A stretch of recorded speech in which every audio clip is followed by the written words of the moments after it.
வீர விளையாட்டான ஜல்லிக்கட்டிற்கு அனுமதி அளிக்க வலியுறுத்தி தமிழ்நாடு அனைத்து வீர விளையாட்டு பேரவையினர் திருச்சியில் நடத்திய செய்தியாளர் சந்திப்பை காவல்துறையினர் தடுத்து நிறுத்தினர். இதுகுறித்த விரிவான தகவல்களை நமது செய்தியாளர் லெனினிடம் கேட்கலாம். லெனின், இந்த பத்திரிகையாளர் சந்திப்பு எந்த நோக்கத்தோடு நடத்தப்படவிருந்தது? இது ரத்து செய்யப்பட என்ன காரணம்?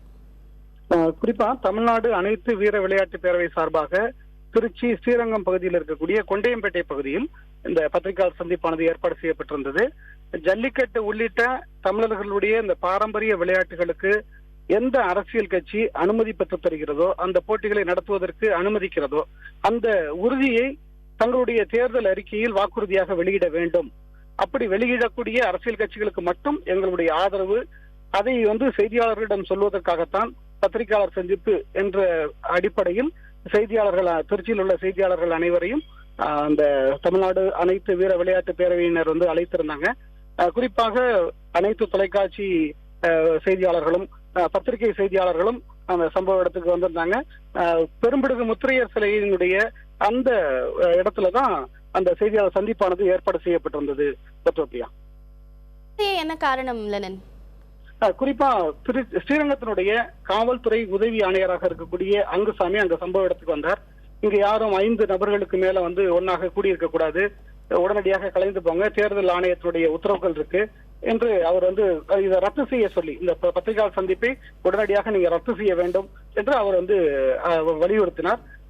இவர்கள் என்ன சொன்னாங்கன்னா, நாங்க 5 பேர் இல்ல, நாங்க தனி நபராக நின்று நாங்க செய்தியாளர்களை சந்தித்து எங்களுடைய கருத்துக்களை தெரிவிக்கிறோம்.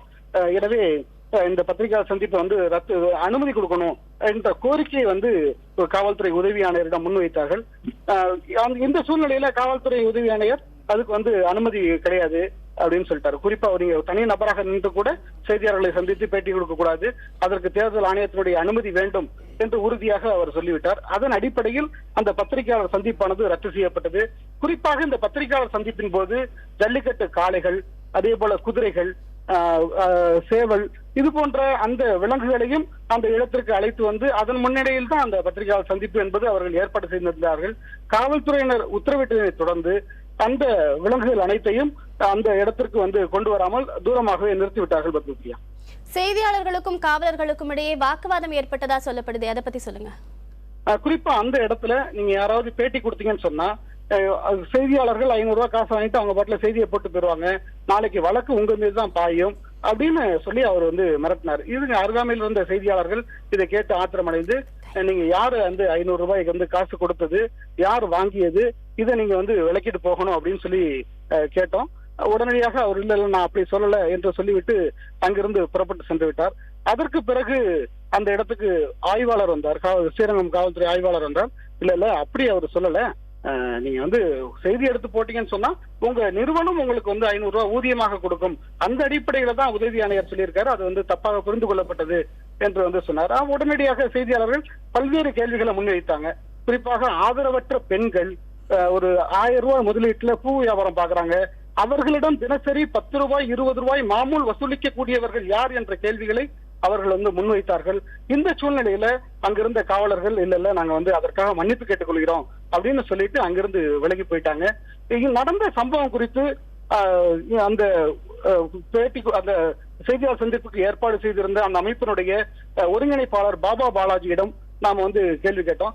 அவர் ரொம்ப சுருக்கமாக, நாங்க தேர்தல் அறிக்கை, அந்த தேர்தல் அறிக்கையில் ஜல்லிக்கட்டை ஆதரிக்கக்கூடிய அரசியல் கட்சிக்கு எங்களுடைய ஆதரவு, இதை தெரிவிப்பதற்காக செய்தியாளர் சந்திப்பை ஏற்பாடு செய்திருந்தோம், இவர்கள் அனுமதி மறுத்ததால் நாங்கள் செய்தியாளர் சந்திப்பை ரத்து செய்து விட்டோம் என்ற தகவலை மட்டும் தெரிவித்தார். இவர் இந்த காவல்துறையினருக்கு எதிராக அவர் பேட்டி கொடுத்தாரோ என்ற சந்தேகத்தின் பேரில் ஒரு பழிவாங்கக்கூடிய நோக்கத்தோடு பாபா பாலாஜியை உடனடியாக உளவுத்துறையின் தகவல் கேட்டு உடனடியாக அந்த சம்பவ இடத்திற்கு ஆய்வாளரும் கூட இருந்த காவலர்களும் அவரை கைது செஞ்சிருக்காங்க. குறிப்பா அரசியல் கட்சி தலைவர்கள் விமான நிலையங்களையும் பல்வேறு இடங்களிலையும் செய்தியாளர்களை சந்திச்சு பேசிக்கிட்டு இருக்காங்க. அவர்கள் தேர்தல் ஆணையத்தினுடைய அனுமதி வாங்கி கொண்டு பேசுவது என்பது கிடையாது. அதே போல தனிநபராக நின்று கூட இது சிறிய, அதாவது குறைந்த எண்ணிக்கையிலான உறுப்பினர்களை கொன்ற அமைப்புகளை சேர்ந்தவர்கள் செய்தியாளர்களை சந்தித்து பேசுவதை காவல்துறையினர் விரும்பவில்லை என்பதுதான் இதன் மூலமாக தெரிய வருது. பத்மபிரியா.